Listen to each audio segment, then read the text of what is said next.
Dodong lods mo. Thank you.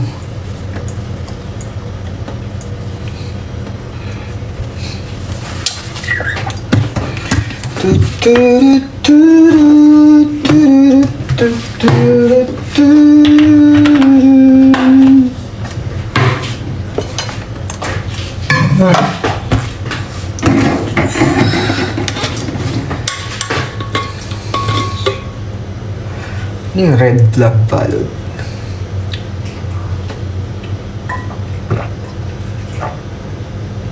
Gary Estrada?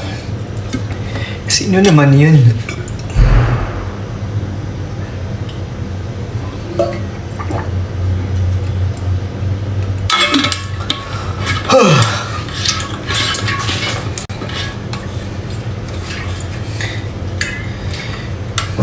Artista yan noong 90s.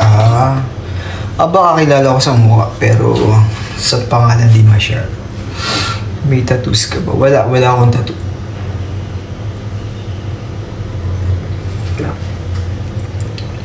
Meron nga akong gustong patatuan. Kaso, sabi nung tattoo artist na pinag-inquiran ko, masyado raw manipis yung balat. Kasi yung scar papatakloban ko sana. Kasi pangit nung scar ko sa may abs. Kaya hanggang dyan lang yung nakikita nyo.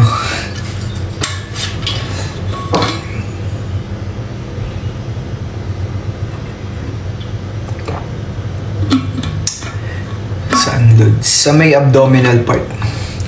Hello, Joey.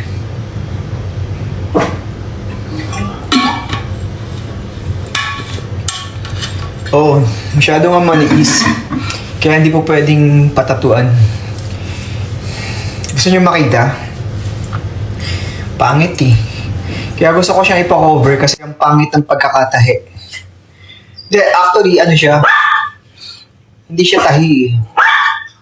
Yung dating, yung parang staple wire.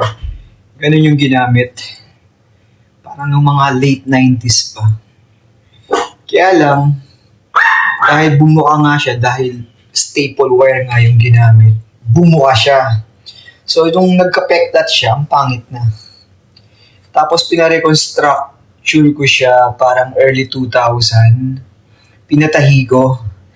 Tahi na yun ha. Bumuka pa rin. So, pumangit ulit.